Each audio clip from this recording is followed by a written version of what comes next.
Bismillahirrahmanirrahim. Assalamualaikum warahmatullahi wabarakatuh. Waalaikumsalam warahmatullahi wabarakatuh. Alhamdulillah. Alhamdulillah alladzi an'amana bi ni'matil iman wal islam. Asyhadu an la ilaha illallah wahdahu la syarika lah wa asyhadu anna Muhammadan abduhu wa rasuluh la nabiyya ba'da. Allahumma shalli wa sallim ala nabiyyina Muhammad wa ala alihi wa ashabihi ajma'in. Qala ta'ala a'udzu billahi minasy syaithanir rajim. Yarfa'illahu alladziina aamanu minkum wal ladziina utul 'ilma darajat wallahu bima ta'maluna khabir. Allahumma rabbana zidna 'ilman warzuqna fahma. Allahumma inna nas'aluka 'ilman nafi'an wa rizqan thayyiban wa 'amalan mutaqabbalan. Subhanaka la 'ilma lana illa ma 'allamtana innaka antal 'alimul hakim. Alhamdulillah, kita senantiasa bersyukur kepada Allah atas limpahan nikmatnya. Alhamdulillah, hari ini kita bisa berkumpul untuk bersama-sama duduk di majelis ilmu. Tema kita pada malam hari ini yaitu ilmu yang berkah. Jadi setiap yang kita miliki itu pastikan ada keberkahan. Punya harta berkah, punya ilmu berkah, punya jabatan berkah, jadi orang tua berkah, jadi anak berkah, jadi guru berkah, jadi murid, jadi santri berkah, jadi petani berkah. Bahkan setiap aktivitas kita itu pastikan penuh dengan berkah. Sekarang pertanyaannya, apa makna berkah? Jadi ilmu berkah, harta berkah, usia berkah, itu seperti apa? Berkah di sini para ulama menyebutkan al-barakatu hiya ziyadatul khair. Berkah maknanya adalah kebaikannya bertambah. Jadi kalau usia kita itu berkah, berarti semakin bertambahnya usia, semakin baik. Semakin bertambahnya usia, semakin akhlaknya baik, sholatnya semakin baik, tutur katanya semakin baik, baca Qurannya semakin baik, sedekahnya semakin baik, dan seterusnya. Maka berarti usianya berkah. Setiap waktunya memproduksi kebaikan, setiap detiknya melahirkan kebaikan, itu namanya berkah. Punya harta berkah, maka ketika dia punya harta itu kebaikannya semakin bertambah, bukan justru malah keburukannya bertambah. Kan ada ya orang yang punya harta itu bukan semakin baik, tapi justru malah semakin sombong, semakin angkuh, semakin jauh dari Allah Subhanahu wa Ta'ala. Punya jabatan juga kayak gitu. Ada orang itu yang dititip di jabatan justru malah jadi tangan besi. Pokoknya hajar sana, hajar sini. Sudah dia tidak main akal dan tidak main perasaan lagi. Nah ini berarti jabatannya tidak berkah. Nah kita lihat ilmu itu dikatakan berkah seperti apa. Jadi ilmu itu kalau dikatakan berkah itu seperti apa?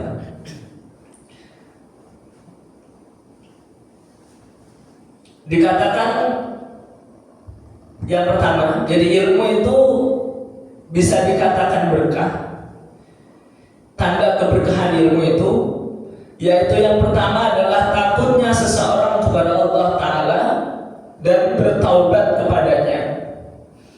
Jadi seseorang itu ketika dia memiliki ilmu, maka dia semakin takut kepada Allah Subhanahu wa Ta'ala.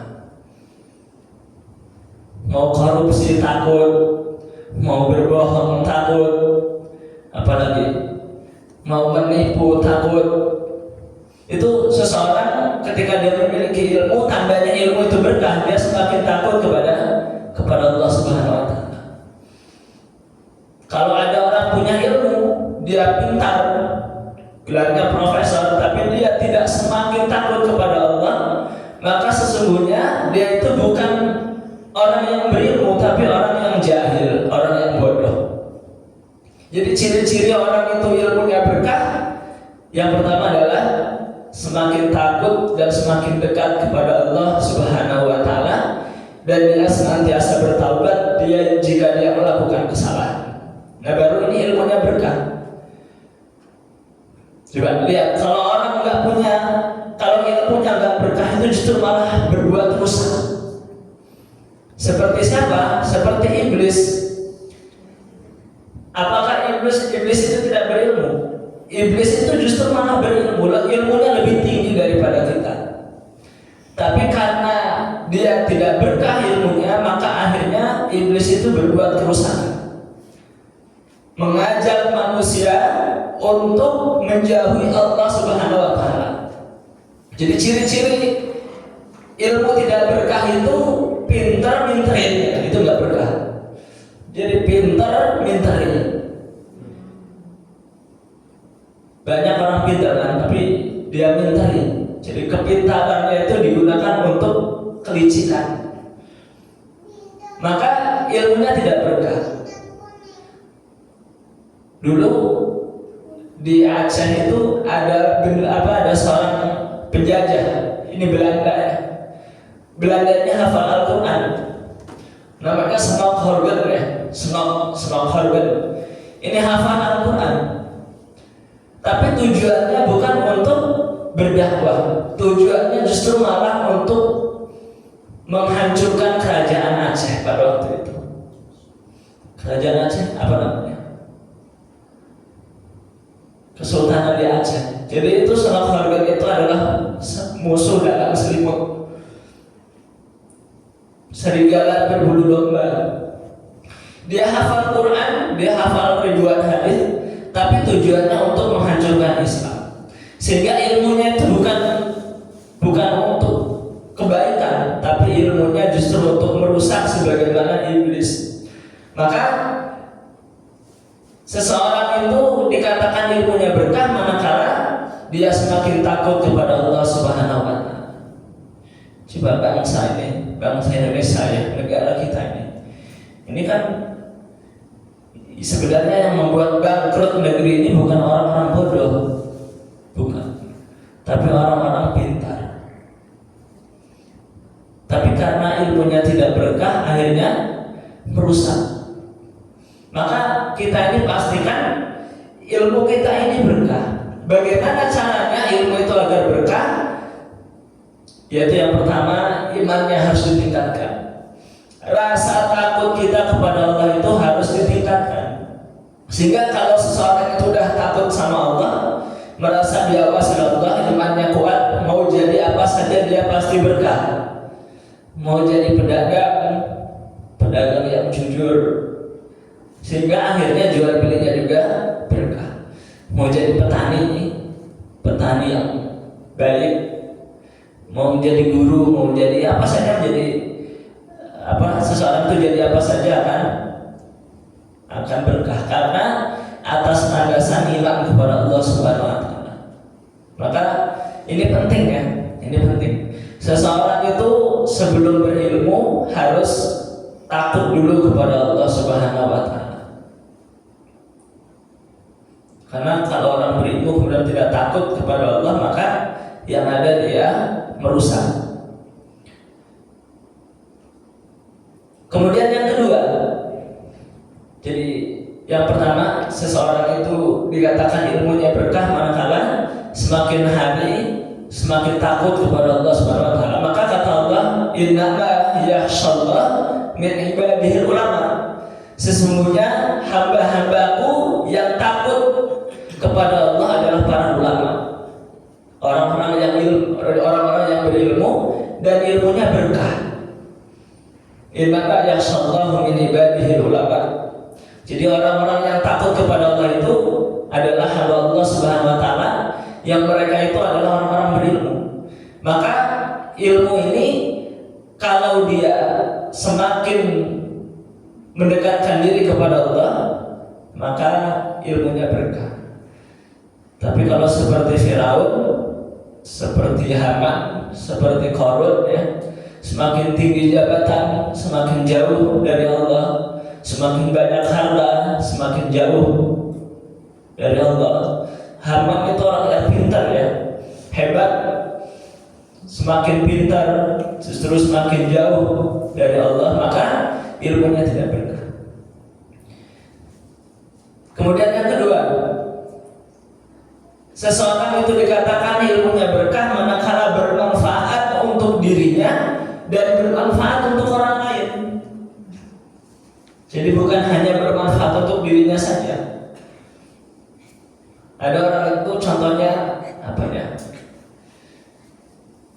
Bisa buat nasi goreng, enak betul.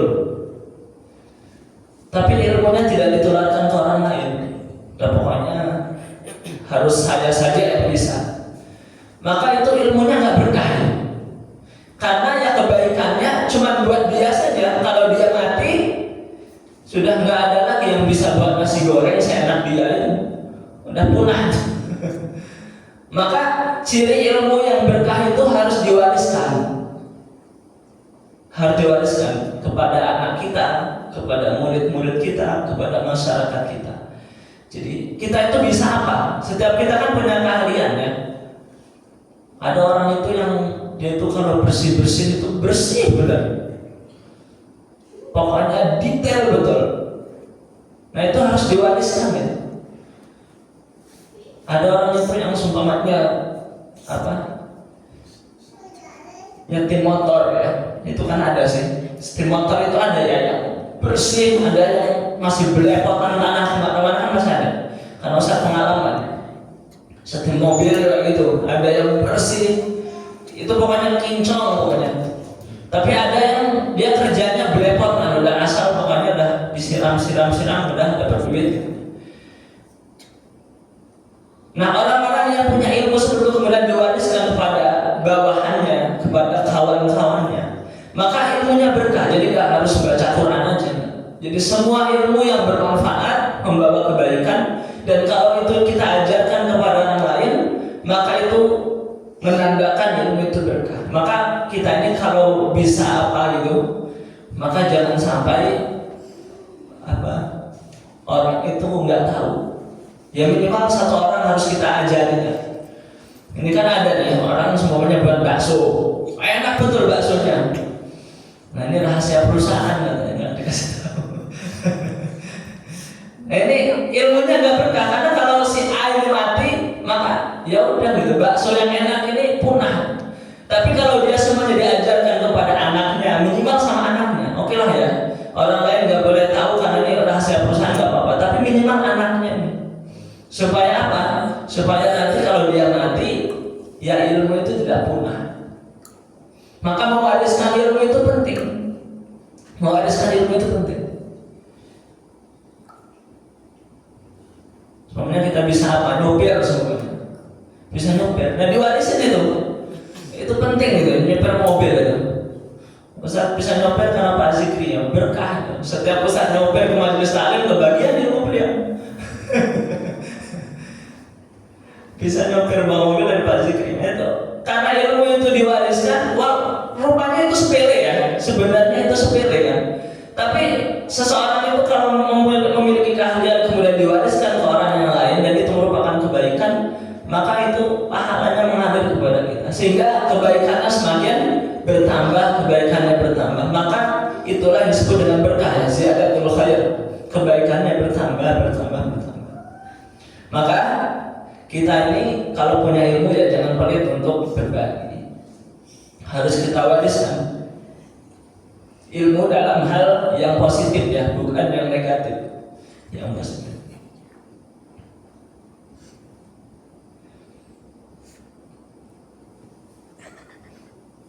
Maka dalam hadis itu disebutkan khairukum man ta'allamal Qur'an wa 'allamahu.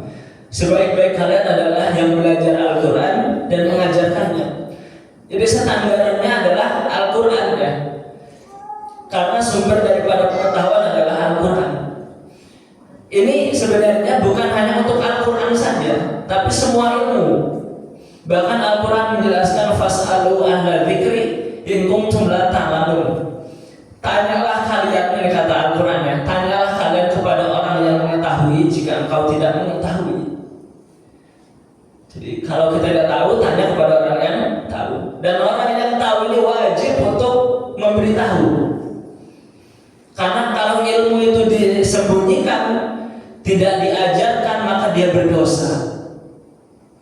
Jadi ada orang nih ahli, kemudian kita tanya, kemudian dia nggak mengajarkan kepada kita, apalagi masalah urusan agama ya, apalagi masalah syariat. Kalau masalah urusan dunia oke lah, tapi apalagi kalau urusan syariat, maka ini tidak diperbolehkan. Maka kata Allah, tanyalah kepada orang yang tahu jika engkau tidak mengetahui. Maka kata Nabi, khairukum man ta'allamal Qur'an wa 'allamahu. Sebaik-baik kalian adalah yang mengajarkan, yang belajar Al-Qur'an dan mengajarkannya. Jadi kita belajar, kemudian kita sudah bisa, kemudian kita wariskan. Kita belajar nyupir, kita sudah bisa, kita wariskan. Kita belajar masak enak, kemudian kita sudah bisa masak enak, kita ajarkan kepada yang lain. Maka manfaatnya banyak gitu, kebaikannya terus bertambah. Maka ilmu yang seperti ini bermanfaat. Maka untuk para santri, teruslah kita itu menebar kebaikan. Jadi jangan sampai kita itu bosan menebar kebaikan sesuai dengan yang kita mampu. Kalau kita bisa ngajar Al-Qur'an, ya ngajar Al-Qur'an. Kalau kita ngajar bisa matematika, sebenarnya ngajar matematika. Bisa bahasa Inggris, ngajar bahasa Inggris. Masaknya enak, ya ngajarlah masak. Bisa jahit, ngajar jahit. Dan seterusnya sesuai dengan keahlian kita. Ada ahli dagang, kemudian diwariskan. Ada ahli tani, diwariskan. Dan itu ilmunya menjadi berkah.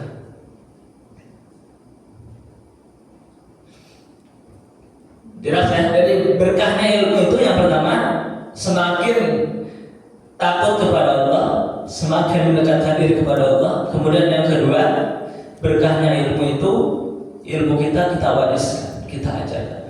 Maka kebiasaan orang-orang soleh dulu itu dua ya. Yang pertama, kalau tidak belajar, mengajar. Tidak bisa belajar, mengajar. Jadi para sahabat itu bukan cuma mengajar Quran doang. Ada yang belajar nunggang kuda, kemudian diajarkan kepada yang lain. Jadi para sahabat itu ada yang sahabat Nabi itu yang dia tugasnya mengajarkan, namanya bahasa itu apa ya? Rihal. Naik kuda. Ada yang belajar, yang mengajarkan berenang. Ada yang mengajarkan memanah. Karena tiga ini harus bisa ya. Umat Nabi tiga ini harus bisa. Kata Rasulullah, "Alimu auladakum sibahah." Kemudian apa lagi? Wa rimayah wa rukubul khair. Kata Nabi, ajarkanlah anak-anak kalian itu memanah, berenang, dan menunggangi kuda. Tiga ini harus bisa. Manah, ya kalau sekarang sniper lah ya, yang panah manual atau nembak pakai senapan mesin atau apa itu harus bisa. Kemudian yang kedua adalah berenang. Nah kalau nggak ada yang bisa berenang harus belajar itu. Kemudian yang ketiga adalah rukubul khair, mengendarai kuda. Kalau sekarang kuda besi, yang ngajarin anak belajar sepeda, ngajarin anak supaya bisa naik motor, ngajarin anak supaya bisa mengemudi mobil. Nah itu penting ya, itu penting. Dan ini adalah sunnah dari Nabi Sallallahu Alaihi Wasallam. Jadi sahabat Nabi itu bukan cuma ngajar ngaji, bukan cuma ngajar hadis, bukan. Ada yang ngajar memacu kuda yang Ada yang ngajar memanah yang jitu itu seperti apa. Ada yang ngajar berenang. Jadi bukan cuma ngajar masalah Al-Quran saja, bukan. Di Madinah itu ahli ini ya, ahli tani. Orang-orang Madinah itu ahli tani. Bagaimana caranya menanam kurma supaya subur, supaya buahnya lebat, itu orang Madinah tahu. Jadi waktu itu yang ada di kurma itu dulu adanya cuma di Madinah banyaknya. Di negeri Syam itu ada, seperti di Palestina, kemudian di Syria, di Irak. Itu kurma itu tadinya tumbuhnya di seputar situ aja.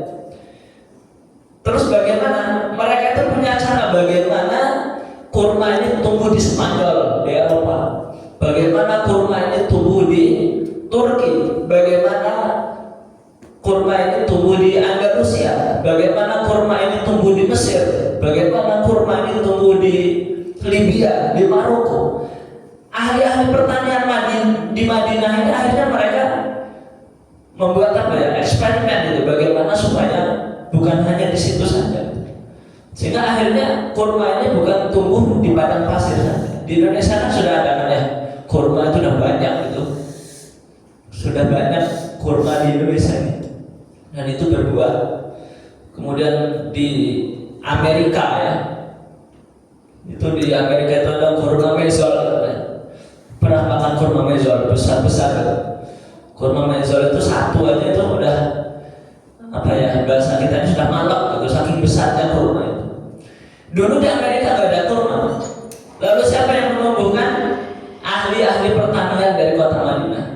Karena sahabat Nabi di Madinah itu ahli tani. Sementara sahabat Rasulullah yang dari Mekah itu ahli dagang. Orang-orang Quraisy itu kan pandai dagang ya. Kayak orang Padang pandai dagang. Orang-orang Quraisy itu ahli dagang. Jadi diajarkan. Jadi ciri ilmu itu berkah, semakin kita itu takut kepada Allah. Kemudian yang kedua, diajarkan kepada yang lain. Kemudian yang ketiga, ciri ilmu itu berkah membuat seseorang semakin tawadhu, semakin rendah hati, semakin tidak sombong. Jadi seseorang itu ilmunya berkah itu. Yang ketiga, ya ilmu padi ya. Jadi padi itu semakin berisi semakin menunduk. Kalau padi itu udah tua kok masih berdiri, itu pasti itu dimakan orang gitu. Ada penyakitnya. Sama orang juga itu kalau kelihatannya berilmu tapi dia semakin sombong, semakin membusungkan dada gitu. Nah itu berarti ilmunya dimakan orang. Ilmunya bermasalah gitu, enggak berkah. Maka orang-orang saleh terdahulu itu, mereka itu sangat berilmu dan mereka itu sangat tawadhu, sangat rendah hati, tidak sombong dengan keilmuannya. Bahkan orang yang berharta juga sama seperti itu, karena hartanya berkah, tidak membuat dirinya sombong. Tahu ya, sahabat Nabi itu Abdurrahman bin Auf itu orang yang paling kaya betul. Jadi kalau konvoi hewan tunggangannya unta, itu kota Madinah itu penuh dengan untanya Abdurrahman bin Auf, berikut banyak dagangan di atasnya. Itu saking kaya. Tapi Abdurrahman bin Auf itu hartanya berkah, nggak sombong beliau itu. Sehingga diceritakan suatu ketika Abdurrahman bin Auf itu sedang makan dengan budaknya. Dan pada saat itu tidak ada bedanya mana yang budak, mana yang Abdurrahman bin Auf. Jadi dilihat itu kalau orang baru kenal itu mana yang Abdurrahman bin Auf, mana yang budak gitu. Nggak ada bedanya sama sekali. Mananya sangat sederhana gitu. Itu orang yang punya harta, ciri-cirinya ya. Hartanya itu berkah, tidak membuat dirinya sombong. Begitupun ilmu. Ciri orang itu ilmunya berkah, tidak membuat dirinya sombong. Karena yang sombong itu hanya iblis saja. Jadi kalau iblis itu mengatakan ana khairun minhu. Nah itu kalimat iblis ya. Yang itu jangan sampai terucap dari mulut kita dan jangan sampai ada di dalam hati kita. Ana khairun minhu. Saya lebih baik dari dia. Itu jangan sampai ada ya. Jangan sampai ada di ucapan atau di perasaan. Saya lebih pintar dari dia, saya lebih kaya daripada dia, saya lebih tinggi jabatannya dari dia. Jangan sampai ada terbersit seperti itu di hati kita dan di otak kita. Kenapa? Karena itu adalah pola pikir iblis. Jadi ketika Nabi Adam diciptakan dari tanah, iblis diciptakan dari api, maka Allah memerintahkan iblis untuk sujud menghormati Adam, tapi iblis tidak mau sujud menghormati Adam. Kenapa? Karena kata iblis, anta khairun minhu, khalaqtani min nar wa khalaqtahu min tin. Kata iblis, aku lebih baik daripada Adam, aku diciptakan dari api sementara Adam diciptakan dari tanah. Jadi menganggap api itu lebih hebat daripada tanah. Unsur api itu lebih baik daripada tanah. Begitu kata iblis. Sehingga karena dia mengatakan ana khairun minhu, maka iblis menjadi orang yang terkutuk, menjadi makhluk yang terkutuk. Maka kita jangan sampai mengatakan ana khairun minhu. Jadi kalau kita bagus bacaan Qur'annya, jangan mengatakan ana khairun minhu. Kalau kita lebih berharta, jangan sampai kita mengatakan ana khairun minhu, jangan. Jadi jangan sampai kita itu saya lebih hebat, saya lebih alim, jangan sampai. Karena itu pola pikir iblis. Nah, orang yang beriman tidak seperti itu. Jelas ya? Jadi orang yang ilmunya bermanfaat, ilmunya berkah adalah orang yang tidak sombong. Dan ini merupakan akhlak ya. Merupakan akhlak. Maka Rasulullah itu orang yang tidak, walaupun beliau sangat berilmu, orang yang tidak sombong. Buktinya Rasulullah mengatakan seperti ini, kalau dalam urusan agama tanyalah kepadaku, tapi kalau dalam urusan dunia kalian lebih tahu. Bukan berarti Rasulullah tidak tahu dalam urusan dunia ya. Sebenarnya Rasulullah itu lebih tahu juga urusan dunia. Rasulullah itu sangat tahu dalam urusan dunia. Tapi maknanya apa? Maknanya Rasulullah itu apa ya, menunjukkan gitu bahwasanya dirinya itu gak mentang-mentang Nabi terus semuanya serba tahu gitu. Walaupun memang benar Rasulullah itu serba tahu ya, tapi Rasulullah tidak pernah mengatakan seperti itu.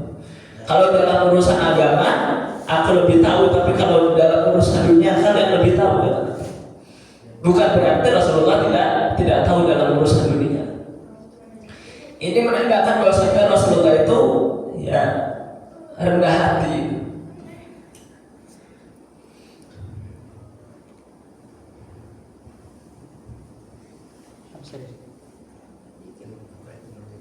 Kemudian terakhir,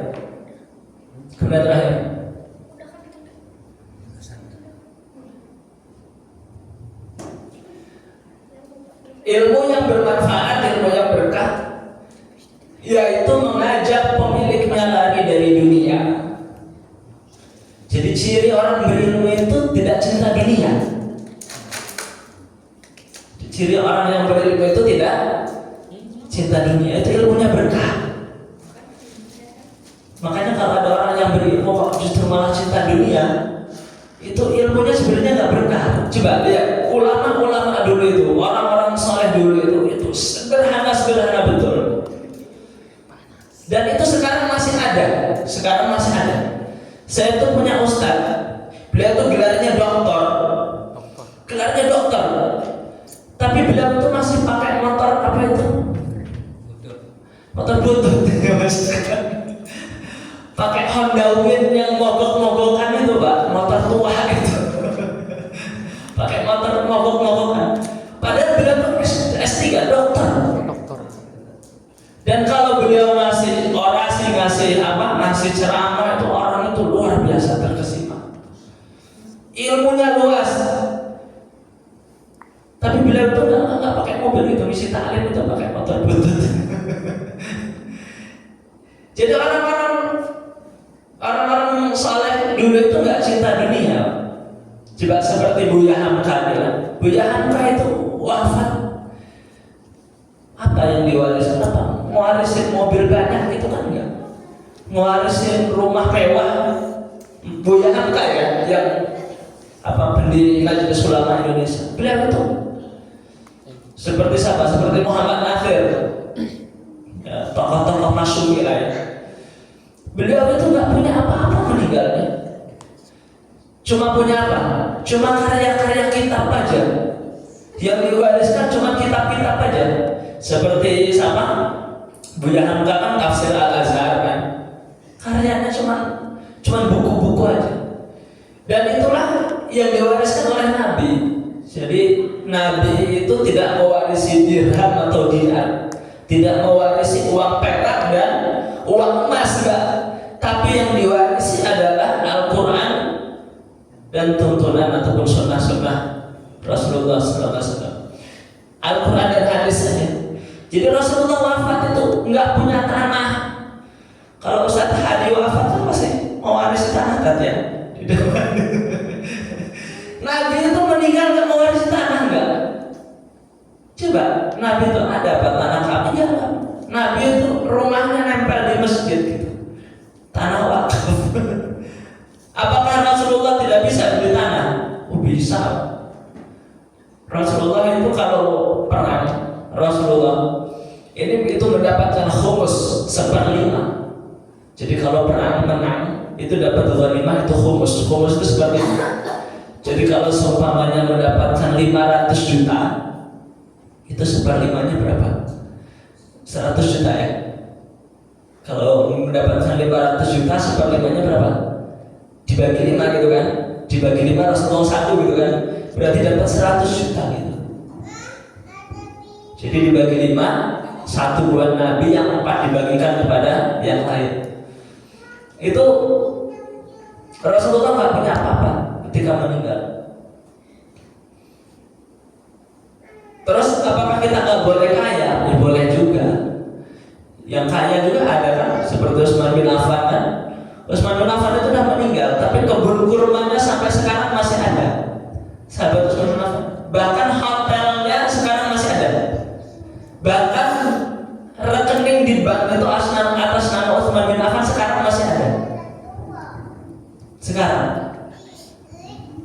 Tapi kan berkah itu.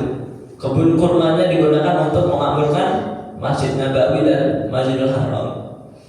Kemudian punya hotel Utsman bin Affan itu sahabat Rasulullah punya hotel sampai sekarang ya. Hotel Utsman bin Affan, dan itu hasil dari hotel itu semuanya disumbangkan untuk Masjid Nabawi dan Masjidil Haram. Hartanya berkah. Ya bukan berarti saya nggak cinta dunia terus saya nggak punya apa-apa, yang nggak juga gitu. Rasulullah itu ketika wafat tidak meninggalkan apa-apa, tapi sahabat itu ada yang harta warisannya sampai sekarang, bahkan sampai hari kiamat masih terus ada. Jadi maknanya apa? Maknanya ya kita itu ya, kalau miskin, kalau nggak punya harta ya berkah, kalaupun punya harta ya berkah. Maka Rasulullah tidak mewarisi apa-apa kecuali Al-Quran dan hadis, dan itu bermanfaat sampai hari kiamat. Maka ciri-ciri orang yang ilmunya berkah, dia tidak cinta dunia. Tidak cinta dunia. Walaupun dia dunianya melimpah, bukan digunakan hanya untuk dirinya sendiri, tapi digunakan untuk umat. Jelas ya? Jadi orang kaya yang sesungguhnya kaya itu hartanya bermanfaat untuk orang banyak, itu orang kaya. Jadi kalau kita itu hidupnya bermanfaat untuk orang banyak, itu orang kaya itu. Jadi orang kaya itu ukurannya manfaatnya banyak untuk orang banyak. Walaupun mungkin kita nggak punya harta gitu. Ada orang itu yang ilmunya manfaat untuk orang banyak. Itu ciri seseorang itu ilmunya berkah. Jadi jelas ya. Maka kita lihat aja, kalau orang semakin berilmu tapi dia tidak takut kepada Allah, berarti ilmunya tidak berkah. Punya ilmu tapi malah semakin cinta dunia, membabi buta, korupsi dan seterusnya, menumpuk-numpuk harta, tidak peduli kepada orang lain, maka ilmunya tidak berkah. Nah di Indonesia ini kan banyak orang-orang yang berilmu ya, S2, S3, doktor, profesor gitu. Itu karena ilmunya nggak berkah, akhirnya dia semakin cinta dunia. Dan ini penyakit yang paling merusak adalah cinta dunia. Pejabat kalau cinta dunia akan rusak. Orang berilmu kalau dia cinta dunia akan rusak. Pasti rusak itu. Orang yang berharta kalau dia cinta dunia, maka orang-orang dulu itu nggak ada yang cinta dunia itu. Tidak ada yang cinta dunia, karena dunia itu cuma fasilitas saja di dunia ini dan nanti bakal ditinggalkan gitu. Mereka mengambil yang secukupnya saja. Rumah sudah ada, kendaraan sudah ada, terus apa lagi? Anak banyak, mereka sekolah, udah cukup lah pokoknya. Ya kalau udah cukup itu kan udah gitu kan, nggak harus menumpuk sampai buat 7 turunan gitu. Seakan-akan anak keturunan ini nanti nggak dapat rezeki. Jadi jangan takut. Ini ada orang ini kadang-kadang takut ya, takut anaknya tidak sekolah, takut anaknya miskin, takut anaknya nggak bisa buat rumah. Akhirnya orang tuanya cinta dunia. Oh, saya mumpung menjabat saya harus cari uang sebanyak-banyaknya. Tahun pertama untuk anak pertama, tahun jabatan kedua, tahun kedua untuk anak kedua, tahun ketiga untuk anak ketiga. Seakan-akan anaknya juga punya rezeki sendiri gitu loh. Padahal kan setiap anak itu kan punya rezeki masing-masing. Kita sibuk ngurusnya. Bisa jadi kita meninggal, rezeki anak kita jauh lebih baik dari kita. Ya kan? Saya dulu itu waktu orang tua meninggal itu ya, bapak meninggal itu saya masih kuliah 2011 ya 2011. Saya takut seakan-akan ketika bapak itu meninggal, itu pokoknya terpuruk ya, namanya orang tua ya, terpuruk. Seakan-akan masa depan ini bakal rusak, tapi yang enggak juga gitu. Justru malah mohon maaf, justru malah lebih baik kondisinya. Maknanya apa? Maknanya udahlah, kita itu jangan terlalu khawatir dengan anak-anak kita itu. Sehingga akhirnya karena orang tua itu khawatir dengan nasib masa depan anaknya, akhirnya menghalalkan berbagai macam cara. Ya tadi, akhirnya dagang, menipu, jadi pejabat, korupsi, karena tujuannya untuk anak-anak. Padahal itu sama sekali tidak membawa keberkahan, justru malah membawa kebinasaan, membawa kehancuran. Maka ya kita ini yang lurus-lurus saja, yang lurus-lurus saja supaya berkah. Jadi cukup ya, ada pertanyaan sampai sini? Jadi semakin tinggi ilmu seseorang, tidak semakin cinta dunia. Nah, makanya kalau ilmu seperti berarti berkah. Coba sekarang kita evaluasi diri kita. Sudahkah kita itu berilmu? Kalau sudah berilmu, apakah ilmu kita ini semakin mendekatkan diri kita kepada Allah? Apakah ilmu kita sudah kita ajarkan? Kemudian yang berikutnya, apakah dengan ilmu itu kita ini tidak semakin cinta dengan dunia? Karena biasanya orang semakin berilmu itu kan mencari dunianya semakin gampang kan, ya kan? Orang itu kalau semakin ilmunya semakin baik, itu biasanya cari dunia itu gampang. Coba ada orang semuanya ahli ilmu buat bakso gitu, karena baksonya enak gitu kan, akhirnya buka cabang kemana-mana kan, buka cabang kemana-mana. Dan Ada orang itu yang ngolah bebek, bebeknya sama ya, bebek apa itu bebek petelur itu. Tapi karena dia punya ilmunya, itu masaknya enak betul, sehingga akhirnya ramai. Kemudian dia buka cabang kemana-mana. Jadi orang yang punya ilmu itu gampang. Dunia itu justru malah menjadi budaknya gitu. Bukan dia menjadi budak dunia ya. Dunia itu yang ngejar-ngejar sendiri. Kayak siapa contohnya? Kayak Ustaz Adi Hidayat. Ustaz Adi Hidayat itu kan ilmunya luar biasa gitu. Ilmu Al-Qur'annya luar biasa. Sehingga beliau itu kalau mau haji tiap tahun juga bisa gitu. Karena ilmunya itu kan berarti dunia itu kan ini, mau haji tiap tahun, mau umroh tiap bulan beliau itu bisa. Bahkan mengumrohkan orang itu kamu umroh mudah betul gitu. Ya, orang itu kalau sudah ilmunya sudah hebat, coba ilmu semuanya mohon maaf seperti nyanyi lah ya. Penyanyi yang terkenal itu rata-rata miskin atau kaya? Kaya. Sekali konser 60 jutaan. Sekali manggung. Sekali konser. Padahal konsernya cuma 2 jam doang. 60 jutaan. 100 juta sekali tampil. Iya, sekali manggung. Ya masalah halal haram itu nanti dia dipertanggungjawabkan ya. Karena ada pertanyaan gimana pendapatan dari nyanyi ya, itu bukan ranah kita lagi, bukan nanti. Itu ulama yang menjawab gimana hukumnya. Itu penghasilannya halal atau haram. Nah itu nanti bisa dibahas. Tapi maknanya orang itu kalau punya keahlian, semakin hebat keahlian itu, semakin dunia itu semakin banyak. Main bola ya. Cristiano Ronaldo itu apa kerjanya? Cuma nendangin bola aja gitu. Tapi hartanya berlimpah karena dia ilmu main bola itu luar biasa. Makanya orang berilmu itu akan memudahkan. Maka ketika seorang sudah berilmu jangan cinta dengan cinta, karena akan menghancurkan. Baik, cukup ya.